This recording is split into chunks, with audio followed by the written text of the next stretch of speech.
Welcome, everybody, to the Cone of Shame Veterinary Podcast. I am your host, Dr. DrAndyRoark. Guys, I'm here with my friend, Economist Dr. Matt Soloi today, and we are talking about keeping veterinary care affordable.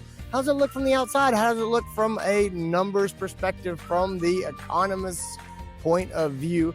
That's what we get into today. Guys, I hope you will enjoy it. Let's get into this episode. This is your show.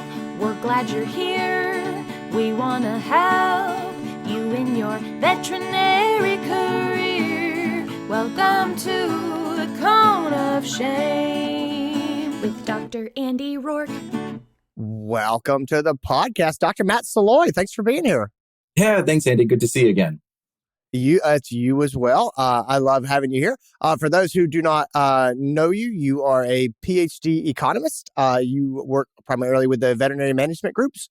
You are the president of their Veterinary Study Groups program, correct? Or Yes. am I mischaracterizing that? Yeah, Okay. unless someone made a change that I don't know yet, but yes. Yeah. It's like, that's every day I wake up and they're like, "Are you in charge?" I was yesterday. Yeah, right. We'll see how the day ends.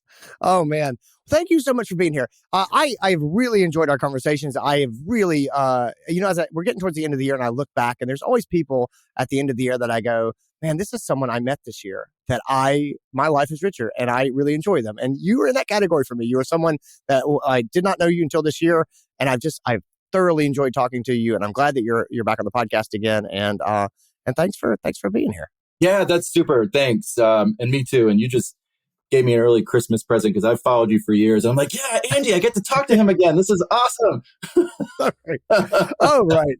Well, cool. I wanted to bring you on here. You have a unique perspective as an economist who works in veterinary medicine. And I've always got sort of questions about where our industry is going and things like that. And you bring a unique perspective. My question for you today is about the affordability of care in veterinary medicine. And I bring this up a lot on the podcast because it is something that I think about. I'm really stuck in the balance of wanting a good standard of living for veterinary professionals, right? I want our support staff, our paraprofessionals to make a living wage. I want my colleagues, the veterinarians, to not be buried in student debt and to not feel guilty all the time for charging prices that are going to help them get out of the debt that they're in and to live a standard of life where they're comfortable coming home after the sacrifices that they make. And I feel strongly about that. And at the same time, I really don't want pet ownership to become a status symbol or a luxury item. I think about the value of pets and the human-animal bond and what it means to people. And I go, I don't want us to price pet ownership, and not intentionally, but I don't want pet ownership to be priced above what a lot of people can afford. And so as I look at the way that our industry is going, there's increased corporatization. There is, we've got inflationary pressures. We've got raising wages in the workplace. What do you see at a high level? Let's just start out kind of wide and say, do you think I'm justified to have a concern about affordability of care going forward? Yeah, absolutely. And it's not just affordability of veterinary care. It's affordability of everything right now. That's such a, it's a topic as we're, in a period of inflation that we haven't seen since the 80s, honestly. Now, we're not in a period of hyperinflation. So, just want to ground everyone there. Yes, this is high inflation. It is concerning. And I would add, as an economist, this is probably the most concerning thing about our economy right now, above and beyond whether it is or will be in a recession. But it's far from the hyper dangerous inflation that countries like, Argentina and Germany experienced in their history. We're nowhere near there, right? So I think that's important context and background, but absolutely a key area to be concerned about. And I think something that we've thought through or been thinking about in the profession for years, honestly, it's just coming to a point where I think there's a lot of tense conversations. And it's right to want care for your pet to not just be in the realm of the rich, right? Or something in that space. That there are a few things that are as ubiquitous as a pet in the United States. Like more people have a pet than have an iPhone, right? So, it transcends income and so should veterinary care. Talk to me a little bit about how you look at the landscape that is driving prices in vet medicine. So I've got a lot of ideas about what's going on, but I'm seeing steadily upward trends in pricing. I see people continually raising prices. I hear rumors of vet clinics, doing a 40% price increase over a year. And I just go, are you serious? Is that, I don't have data to back that up. Can you validate or disprove the idea that prices are going up? And then can you start to elaborate a little bit about what the factors are that are actually driving that? Yeah, absolutely. So, yes, definitely validate that. And, looking at sources like the Consumer Price Index and Vet Success has been doing some interesting work here and reporting on that. The average cost of veterinary care, veterinary services, before COVID, we're in the 3 to 5% range. That was pretty typical year over year. And of course, you'd have the individual practices that would be doing something different, some not raising prices at all, and others, like you say, 20, 30, or 40%. Right now we're hovering around 10% or so on average in terms of year over year price rises in veterinary services. And like you, I still hear some of those stories from individual practices of saying, I rose my prices 20% last year, and I rose them again another 20% this year, and their clients haven't batted an eye. Some are providing more pushback. So, like anything, you're going to see a distribution of what's happening out there. But on average, we're pretty parallel to the general consumer price index, which is the overall measure of inflation for goods and services produced in the economy. But you're going to get a lot of market and regional variability to that for sure. Okay, that actually makes me feel good. Like I like to believe that I know that our prices are going up. I like to feel that we're at least in line. We're not doing the academia thing where tuition prices just jump up at significantly higher rates than consumer price index. So that makes me happy. What are where's the pressure coming from? What is pushing prices up? Yeah, two big things, and it's going to come at any business, including a typical practice, from multiple areas. But supply chain, the cost of goods sold, your COGS, the cost of inputs into delivering veterinary care, that's going up, whether it's, your real estate and your rent going up, or the cost of medicines, the cost of supplies, other things, those are increasing, in part due to a supply chain that continues to be under pressure from low inventories and other things that's happening in our economy and at large. But the biggest piece, I think, is probably labor. In this tense, tight labor market we have, the competition for talent is pretty fierce. And so the need to offer more and increasingly competitive wages, benefits, and other non-monetary things, it's there. And so that's going to drive up the cost of veterinary care, because the single largest cost center for pretty much every veterinary practice I know of has been and will continue to be labor, their talent. For good reason, because veterinary professionals, DVMs, technicians, practice managers, assistants, they're all trained, to deliver veterinary care, support the delivery of veterinary care, which can be very complicated at times. Yeah, that definitely makes sense, and that tracks kind of what I've been saying. I like the fact that we're able to raise wages. I think it's way overdue for a lot of reasons. Okay, so here we are. Here's the rub, as we say. We like wages to go up, and we do need to attract talent. And the increasing cost of goods sold, like, that's not a decision that we make. That is us adapting to the world that is being applied to us.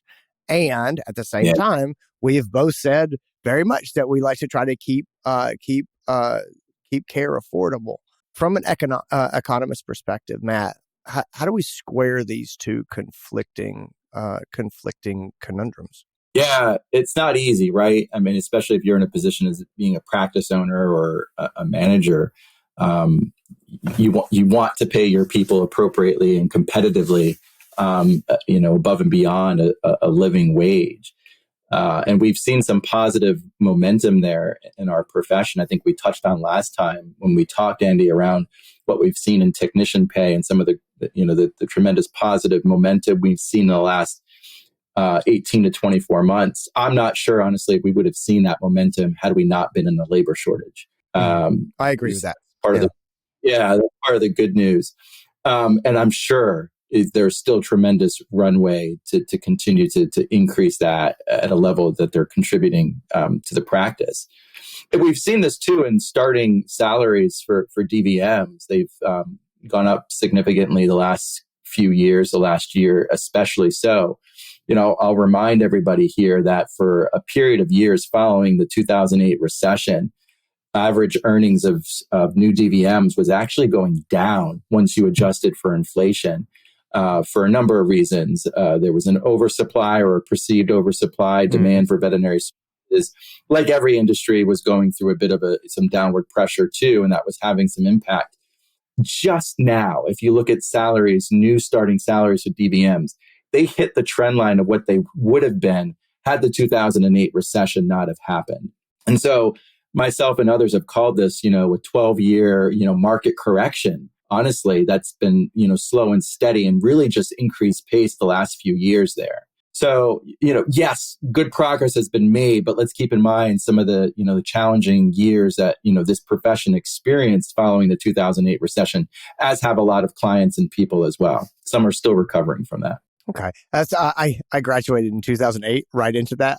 One of my colleagues, Mary Gardner, is like, you try to explain it to new graduates today. So is one of my friends who also speaks at vet schools. And you're like, listen, you sound so old. You're like, back in my day, people thought there were too many vets and we couldn't get jobs.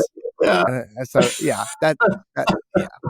What, labor markets are sticky, especially veterinary medicine, because there's a lag, right? I mean, it takes 4 years at least to produce, a DVM post, undergraduate degree. And, markets are constantly evolving, but, you're honestly on this 4 or 5 year delay where, in the labor market, particularly in veterinary medicine and other health professions, like you're still producing graduates based on market conditions 4 or 5 years ago. So, it takes time for these things to adjust. Do you think that is going to, I'm just trying to figure out how to ask this question without getting me in too much trouble. But I mean, do you see the long creation time for vet professionals, both for veterinarians, but then also for vet technicians?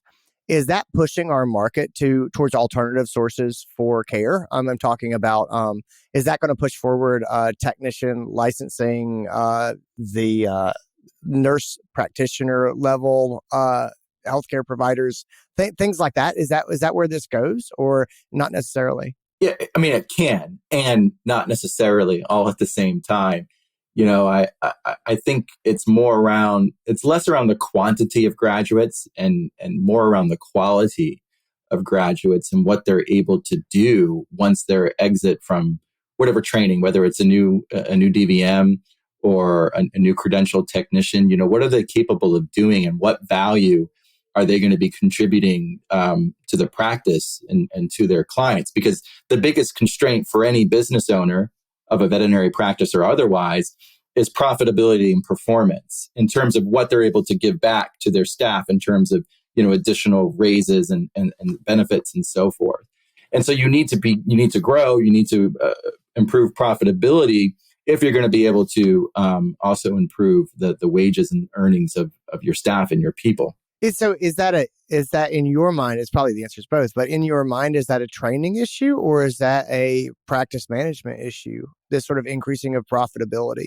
Yeah, I think it's probably all of it. And we all have heard different opinions and stories on that around, I'll ad lib this, but I'm sure you've heard it too, Andy, around, these graduates, they just don't produce like they used to. I feel like every generation says that about the generation that comes after it, right? I think that's just part of just the reality. Yeah. I don't know if that's really true. It's hard to really assess that because, you've got to think back around, well, what really were you capable of doing 25 years ago? Were you really any different? Are there metrics? We certainly have perceptions around, sure, I was 10 times better, but is that really true? I don't know. But the world's more complicated too, right? I think for any professional, and you're having to come to terms with different ways of providing care that probably weren't a part of life 25 years ago. And so everything that's sort of the other. There's no doubt that medicine has gotten more complicated. Yes. There's just no doubt. And the number of skills that veterinarians today are expected to master coming out of the gates compared to what someone who came out in 1990 was expected to. Like there's just different things. And it's not it's not throwing shade at anybody, but it's just the truth is medical technology continues to improve and scope of services continue to improve. And I get to talk to a lot of people on this podcast. We're talking about genetic testing and genetic screening and things like that. I think that stuff is fascinating. Yeah. It's not something I learned about, in 2008, even graduating from vet school. This was just unheard of stuff. So, monoclonal antibody therapies are just like, this is awesome stuff. But it's things that we weren't responsible for knowing and being up to speed on as we came out the gates. And now new graduates are. So they've got a lot more things, I think, to be aware of. And they're all getting trained by specialists as well. So they're getting trained at a higher and higher standard of care than we were in the past. I'm not convinced that that's a net positive for the profession. I hear you. And I'm trying to draw parallels for my own profession too. Economics, I'm thinking around, when I graduated with my PhD, it's like, I thought I knew it. You think you know so much, you've spent all these years investing in your education. And then it's like, I wasn't capable of doing anything outside of a textbook. It's like, I was like asked to do something like, where is that in Econ 101 textbook? I don't see that there. How am I supposed to do this? Yeah. I think any profession, you're on the job is so important. And I think a lot of it also comes down to good mentorship and good leadership. And those first few years post-graduation of any discipline that is a trade and a profession like veterinary medicine or economics or whatever, is are you going under the employ of someone who's going to help you grow and take what you've learned the last few years and put it into a practical term and an ability to translate knowledge into action. Again, whether it's delivering economic advice, God help you if you're in that position, or more importantly, delivering veterinary care. I think there's so much similarity there.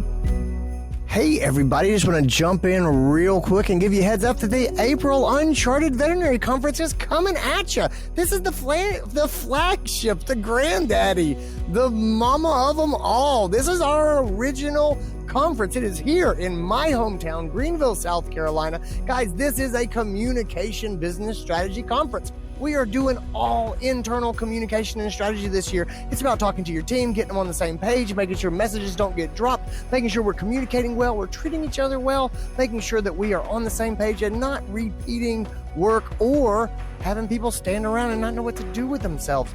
That's what this conference is all about, guys. This is a peer conference. We do our Choose Your Own Adventure sessions. We make up about 40% of the agenda of the conference here on the spot with our attendees, so we can make sure we're doing what they want to do. It is really a magical experience. If you've never been to an Uncharted conference, this is a great one to jump into. I'll put a link in the show notes. Get registered, come to Greenville.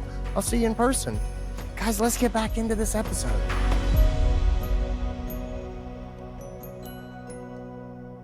Talk to me a bit about opportunities for efficiency and increased productivity. So when you step back and look at the profession from an economic standpoint, are there areas where you say these are traditionally bloated areas of expenditure that could be cut down? Are there obvious trends in the way that we're practicing medicine where you just say, just based on the numbers, these are real opportunities to sort of make some shifts or make some cuts or make some alterations that are going to help us keep up with upward pricing pressures, and then also keep care affordable at the same time?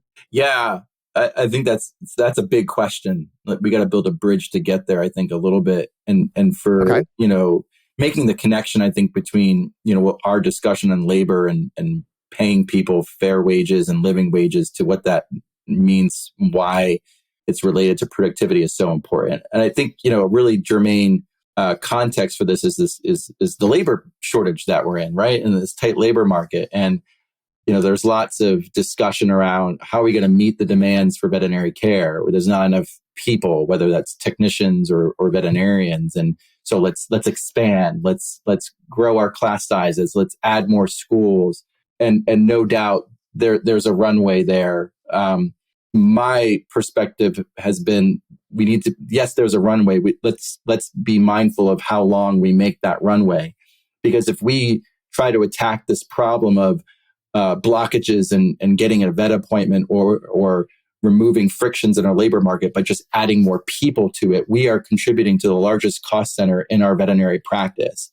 And so if we keep adding more people to our practices, we're going to have to increase the price of veterinary care unless we match that or supersede it with advancements in productivity and efficiency so that those price increases aren't necessary or not as much as they would have been. In other words, instead of focusing on the top line in terms of your prices, focusing on the bottom line, your cost, and how you can deliver care more efficiently, more productively. And maybe along the way, if we do that, we might find maybe we don't need as many people as we thought we needed in the future because we can meet those needs with additional efficiencies and productivities, which is going to translate into more affordable care, which is obviously what we want for our clients and for our industry and profession. No, that definitely makes sense. I think as I sort of just try to step back and get my head around it, there's a real pinch point here that I continue to see where I see veterinary professionals unable to hire, and they are thus working harder. Yeah, they're like, well, I must work harder. I must carry the load, and I hear from doctors who have a real problem stepping back, and they have a real problem telling people, I'm sorry, I can't get you in today, or I can't get you in this week. And so I think that's really a challenge. And so I think what I'm really looking for, I guess, at this point is even high level ideas about like, where can that relief come from? How can we release that tension valve? How, given our realities with the labor market, what knobs can we turn to try to make a change in how we're running our businesses? Yeah, that's a good question. And I think if you're looking at not just what's happening in your practice, but you're looking at what's happening in the profession, and probably what a lot of your peers are experiencing here, is we've got a situation where everyone is working harder than they ever have before. At least that's how it feels, right? And I think maybe we've talked about this last time. This is the sad, tragic irony of inefficiency is you can actually work harder but not get more done, and you don't always see it. Like it's beneath the surface, because we look at production a lot. There is a subtlety between production and productivity. Production is how many patients you saw in a week, and maybe you're seeing more patients than you ever have in a given week. But productivity takes that and says, how many patients did you see per hour? Or if you saw how many patients in a week, how many hours did you put in that week? It's time stamped somehow. And if you're seeing more patients, but you're putting in more hours, it could be such that you're actually putting in more hours than what you are patients there. And so your total production may have increased, but your productivity actually decreased, which is such a huge contributor to burnout, right? And so here's the other dividend. If we focus on productivity, not only is there a workforce dividend because we might not need as many people, and we're not feeling so pained there by open roles that aren't getting filled, but there's a well-being dividend too, because if you can be more efficient and make it easier just to do your jobs, you're not going to feel so burnt out too.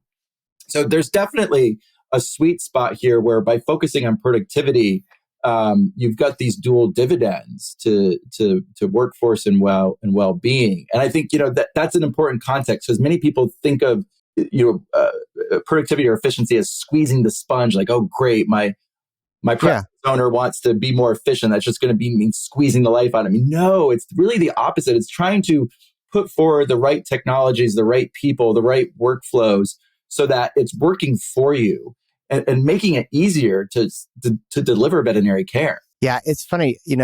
I feel like the word efficiency has gotten a bad rap. Yes. And it's taken on sort of a negative connotation last couple, because you're right. Like it's the experience that people have is when the boss comes and says, we need to work on efficiency, that generally means we have to work harder. And that's not, I think that's what most of us mean. I've really started to hear the term organization come back. Like, oh, we need to get organized.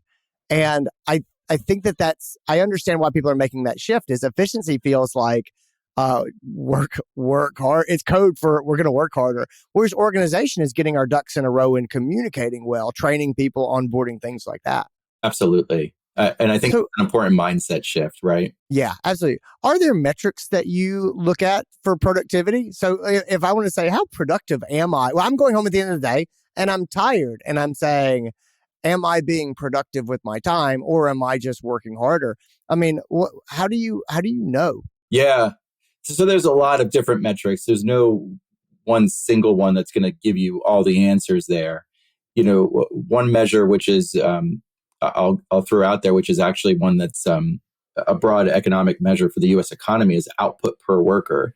And the U.S. Bureau of Labor Statistics publishes this number, which basically is an index that adds up all the inputs into producing goods and services across our economy, and then looks at the outputs that are translated from those inputs, and then does it on a per hour basis.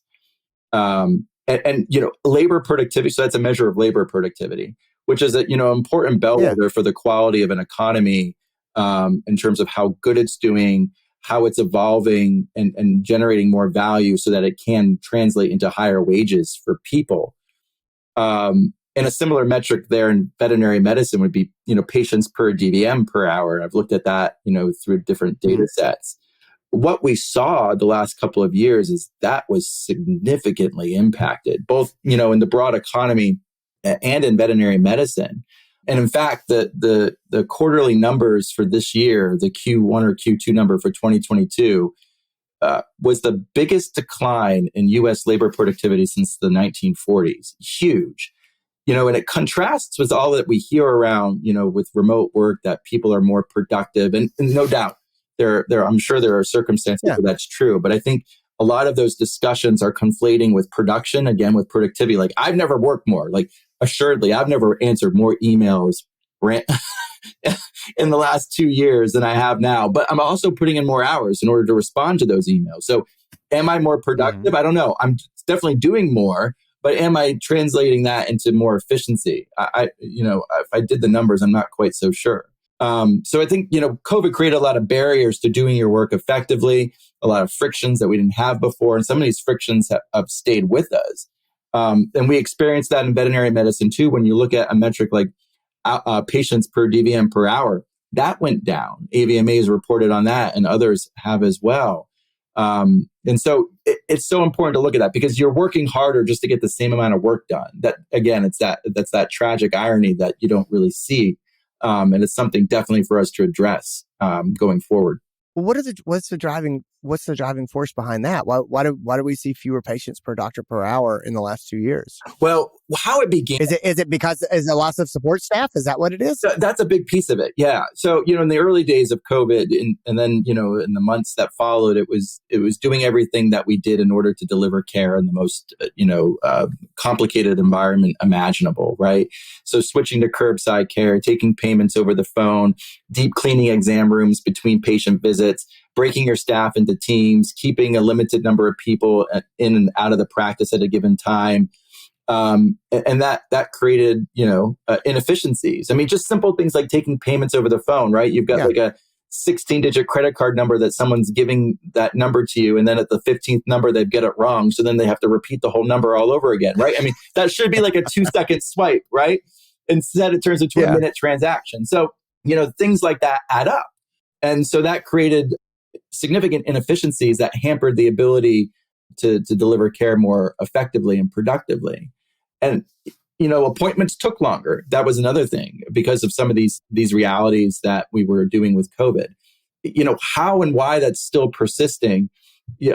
I'm hearing things such as, my staff got used to 30-minute appointments. They really don't like 15 and 20-minute appointments. So I'm intentionally keeping things longer, just right. And so that's going to create backlogs, it's going to create blockages, and certainly it's going to create inefficiencies. Is that the right thing to do? I think there's definitely an emotional answer to that. And there's also, a business answer too. They always have to be in balance. I think we're still there. I think we're coming out of it, but definitely I think we're still in the middle of this where we haven't quite found what's working truly yet most effectively in this post-COVID environment that we find ourselves navigating through. Yeah, I think there's an optimal workload, not maximal, but optimal that we're kind of going for. I've been using the metaphor of veterinarians as widget makers a lot recently. And because it sort of strips the emotion out of it, just to sort of say, there's a lot of people who have a widget factory, which is their practice, and they have the capacity with their current staff to make 500 widgets in a day, and their community wants 700 widgets a day. And that helps me sort of rationalize it and say, well, we have a capacity that we can maintain. A lot of people are pushing their machines until their machines are glowing red, and people are dropping out of the workforce because they don't want to work in the widget factory that's just pushed way beyond capacity. At the same time, there's definitely room for efficiency and things like that. But it's just I think it's one of the real challenges that we have. Or use the example of, we went to half an hour appointments and the staff doesn't really want to go back. And I say, well, if we're pushing beyond capacity and that's how we've adjusted and we're kind of back in capacity, there's nothing wrong with that. At the same time, I think one of the real challenges, I think, as a leader is helping people, including ourselves, to understand what is real and what is our perception. There's a lot of days that I feel like, God, I'm working so hard. And then I kind of look back at my day and go, I was wildly inefficient today. I worked all day, but I did work that other people had already done. Like there was redundancy in what I did. I could have been more organized. I made 3 trips out of the house because I didn't get organized, at the end of my day to go do these errands, and I had to come back, and it was just poorly done. And I could have done this yesterday when I was on the other side of town, and it would have already been taken care of. And whatever your things are, it's always hard to determine, I think, how to be fair to yourself and to others and say, yes, we are working at maximum or optimal efficiency versus, yeah, we're working hard, but we're not working as smart as we could possibly work. Does that resonate at all? Oh, so does. I mean, it boils down to that adage we've all heard, right? Work smarter, not harder. I mean, that's basically, it comes down to that. And we can work so hard and it feels like we've done so much, but you've got to look at the numbers to actually tell you what you've accomplished in the amount of time that you've put into it. This is why I don't run. I hate exercise in all its forms. Like, I just would rather, be out to dinner with my wife. But, if you're looking to trim the fat, right? If you talk to a personal trainer or someone, in exercise science, they'll tell you heavy cardio is not the way to do it. Like, sure, you're going to get a strong heart, but actually the optimal area is like fast, brisk walking. Like, that optimizes your heart rate to focus in on burning the fat, not heavy cardio. And so it's just like, you think you're working so hard and you're getting that outcome done. But when you translate it into the numbers and you take a step back, like, you'll find that there's probably a better way to do what you just did.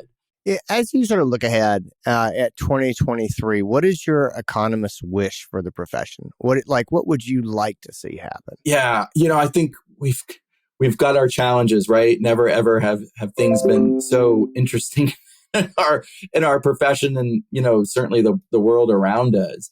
But I think we also have such significant opportunity to transform veterinary medicine now, right? Like, this is the moment of change here. And we don't want to lose that momentum. Like, during COVID, we changed because we had to. Now we can change because we want to. And I think everyone's ready for that. We began this conversation with affordability, and this is an issue right now for every household in our country affording anything. For many, it's food or rent, and inflation is just making that worse. And how are we going to fix that? How are we going to address affordability of care? How are we going to address our own well-being challenges? We talk more than ever about burnout, but are we really truly leading towards a solution here? Yeah. And as well as, our workforce situation, right? Like, every day it's something new or the same headline, we can't hire. And yet, the same turnover of any of the health professions. When you look at average turnover of a DVM or technician, like, it's worse than an MD, it's worse than a registered nurse. They're horrible. So, if you're losing 50% of your technicians every year because it's not a great workplace environment, like, how can you complain that there's not enough people because you can't retain the ones that you have? So, we've really got to put that on the table and address that. And I think we can. I think there's a roadmap for us to adapt and transform.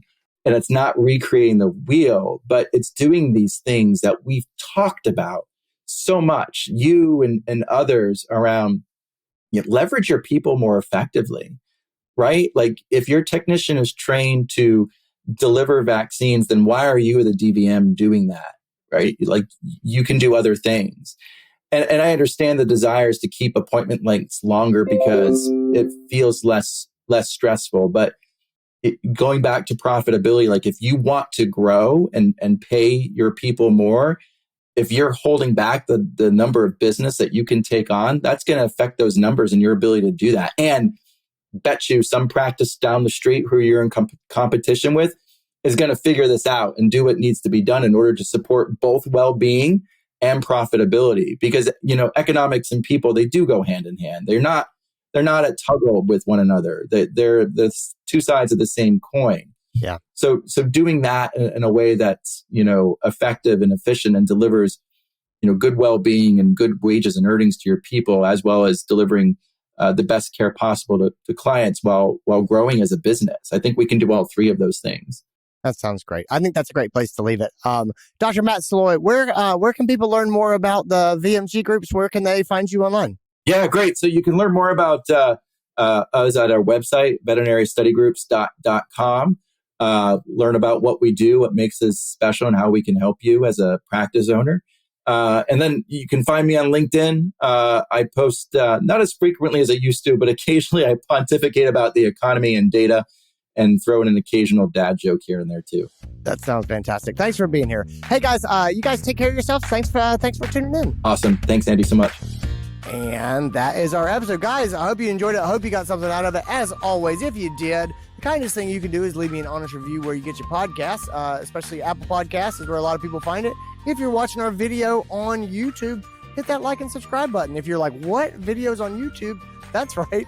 You can watch Conan Shane videos on YouTube. They're the Conan Shane YouTube channel. Anyway, gang, take care of yourselves. Be well. I'll talk to you soon.